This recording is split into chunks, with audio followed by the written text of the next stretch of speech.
Hello, hello, another day.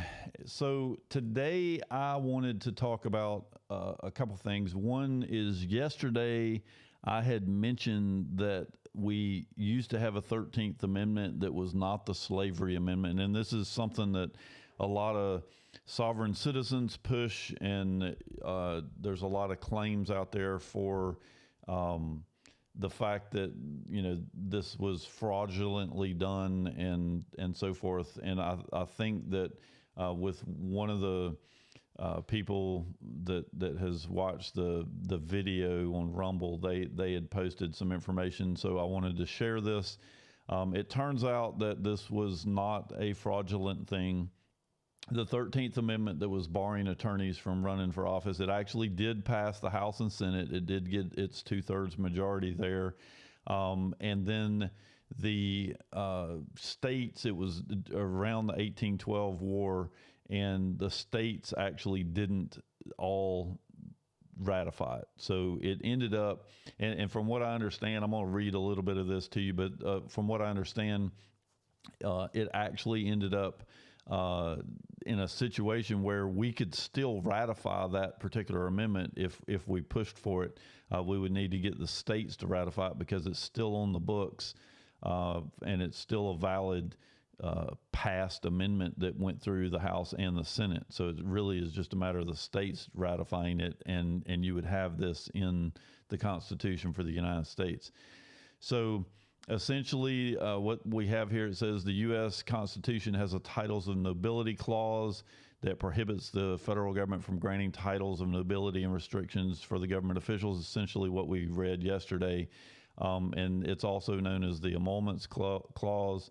And it says here, during the Constitution's ratification, several states proposed amendments that would either forbid Congress from granting consent or would have eliminated without the consent of Congress clause, because in that clause that we read yesterday, it actually said unless Congress says that it's okay. So they were trying to get that removed. None of that actually ended up in the bill that they ended up ratifying. And then it says in the lead up to the War of 1812 with Great Britain, there was some anxiety about European influence of on the United States. And that was one of the things that pushed them to do this nobility clause. They were worried about politicians, the Britain having politicians in their pocket and putting them in political offices. So essentially what it came down to is, in this article has got a few quotes here, but it essentially lays out the whole process. And again, it went down to the part that all of the states, we needed the 3/4 majority state and just never got it. So, and then there was some confusion, and some of the states thought it was approved because it had gone through the House and Senate and they had added it to their Constitution, but it actually never got ratified. So that was that story. Now, the big thing I want to talk about today is our biggest problem, and that is fear. We have got to eliminate the fear that we have of the people that we're fighting, because we need to, and when I say fighting, I mean that loosely, because the truth of the matter is that we haven't been fighting. We are ignorant, and as such, we go through life thinking that other people have power over us when they really don't. And I want to kind of harken back to the days of slavery in the sense that you used to have plantations that had 10 times more slaves on them than they had slave masters. And yet the slaves never actually raised up and did anything about the situation. And that all came down to a mental beatdown that had happened with these slaves, and convincing them that there was nothing they could do about their situation, that the powers that be had total control, and any attempt to fight back was going to end up in their death or in severe pain. And so because of that mental beatdown, the people just, they never stood up. And you look back from your perch and you say, well, that just doesn't make any sense. I would fight back. I wouldn't take this. But the fact is, you are taking it. I'm taking it. Everybody's taking it. We have all been browbeat to believe that our government is all powerful and that we have no power. And one of the things that we have all got to wake up to is the fact that we have all the power. The government has no power. No government has any power unless you grant that power to them.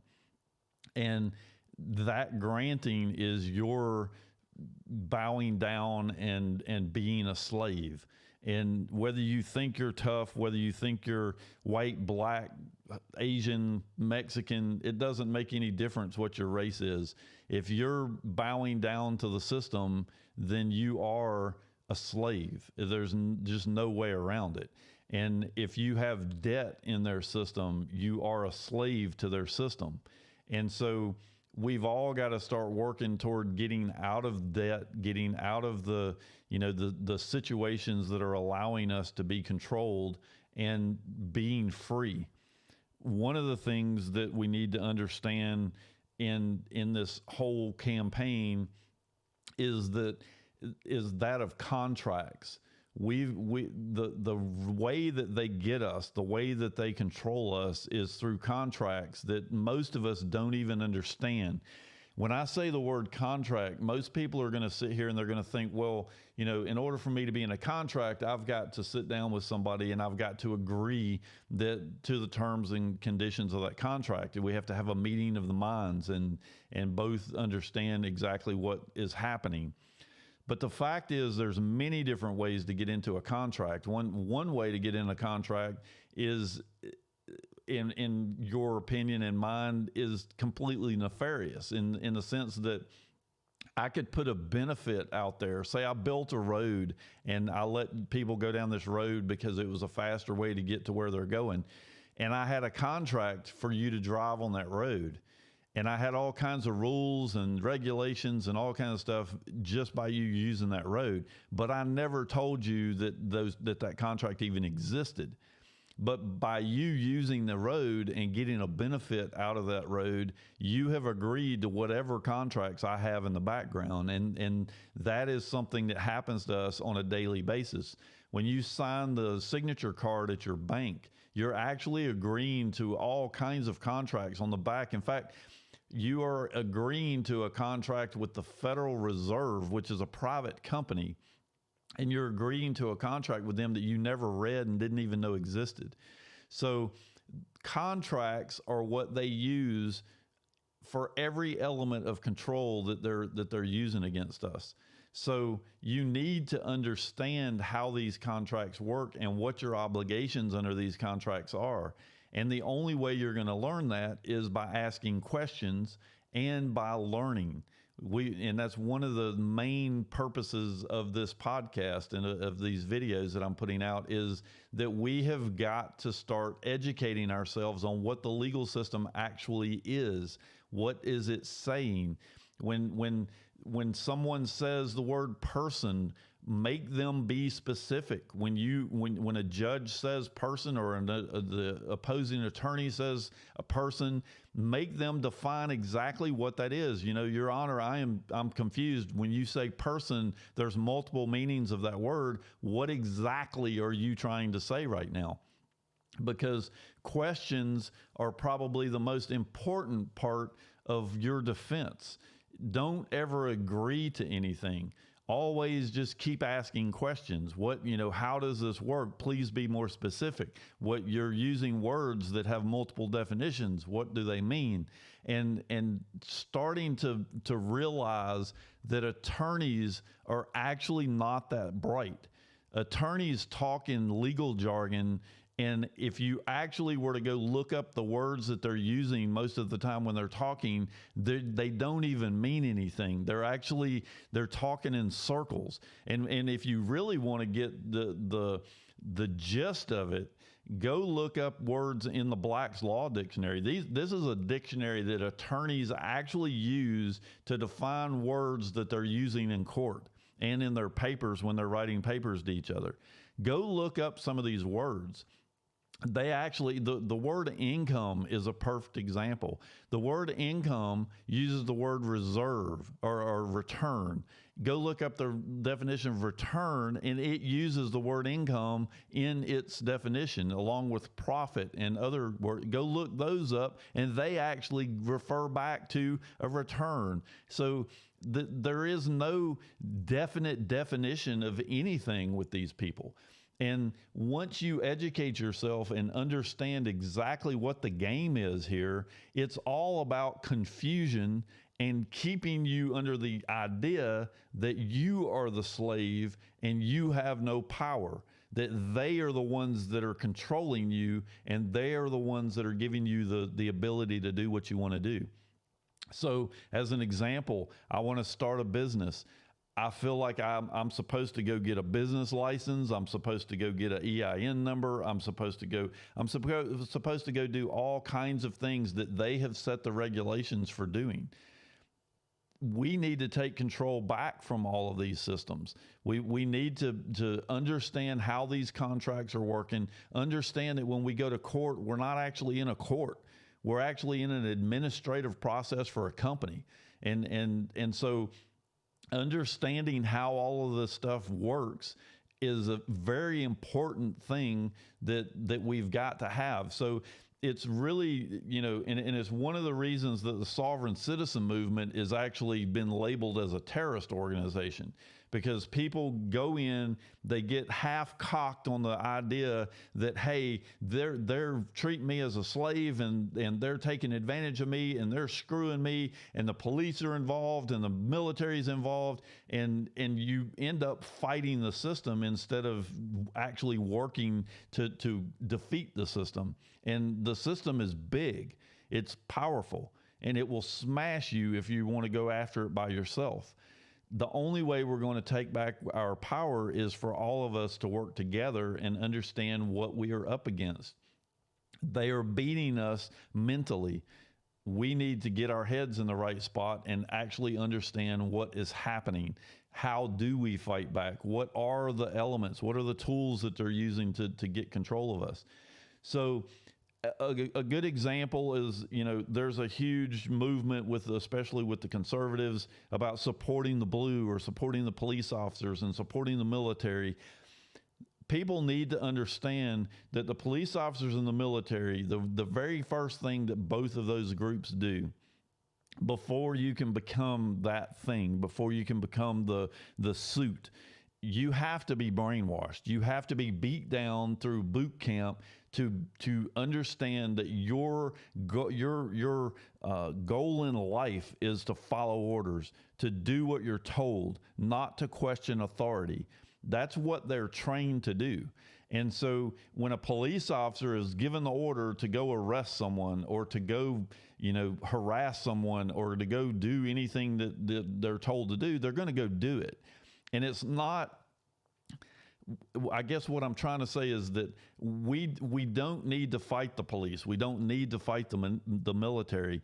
You physically fighting with these people is going to get you hurt. It's going to get you in trouble, because the best way to fight something like this is to ignore it. The best way to fight something is to get above what it is that you're trying to fight. I want to go back to these contracts as an example. One of the things that happens to you and you don't even know it is, let's say you get an IRS order in the mail and it says that, hey, you owe us $50,000. And you take that because you don't have a defense, you don't think you have a defense, and so you throw that letter in the trash. By the very act of you ignoring that order or that claim that they're trying to make on you, you have just agreed that claim is correct. If you were to call them, or let's say I write a letter and say, hey, I don't owe you $50,000. I don't know where you got this number. you have again agreed to the contract that they just sent to you. The only difference is that you're arguing the amount. You're saying the contract's valid, but the amount must be wrong. And so now they're going to take you to court or have a negotiation about the amount. And so you have to be very careful about the responses that you're giving to these people, because you can recontract yourself by just a few words that you use, or in this example, no words whatsoever. And the only way that you're going to know this is to learn, to read, to understand what we are up against. We have a system that is in front of us that has been completely set up legally. And that's something you really need to get in your head. I've gone through life thinking that, our Constitution is being abused and that we have no protections and all this stuff. The fact of the matter is, and it's something that all the reading and all the research that I have done in the last months, I've come to realize the fact that our legal system and our Constitution is completely intact. The problem is that we have been contracted and we're too stupid to go read and understand what that means. And so when you go to court, a good example is Irwin Schiff. He's an old-time tax protester. They ended up putting him in jail, and everybody that was watching the court case walked away and said, "Oh my God, they have done away with the Constitution." Irwin Schiff knew the Constitution inside and out. There's no way you would want to get in a constitutional argument with that guy. But they never did. They never even let him talk about the Constitution in his own court case. And everybody was like, "Oh my God, this is a perfect example of them abusing the Constitution and ignoring our rights." But they didn't get it. What happened during the Irwin Schiff case is that the court was in court arguing about a contract. Irwin Schiff was in that contract. He had bank accounts. He had all of the stuff that they use, the road that I built in my example. They laid all that stuff out for us. They laid it all out and they said, "Here, please use it." And by you never disagreeing or even bringing up an issue of, "Hey, I'm going to use this road, but I want to be on record that I'm using it under duress because there are no other roads and you won't let me build any other roads. So you're making me use your road, and that's the only reason that I'm using your road. I don't want to use your currency. You don't even have a currency. You have a debt note. I don't want to use this, but you won't let me create any other alternative, and therefore I have to use that particular debt note." So we have got to start learning the system and getting rid of our fear, and the only way to get rid of the fear is to know what you're up against. You've got to study the information and know who you're talking to. You don't need, in fact, if you hire an attorney to defend you, you're already in the system. You're already admitting your slavehood, and you're already admitting that you're going to have to participate in the system along with their rules and their contracts.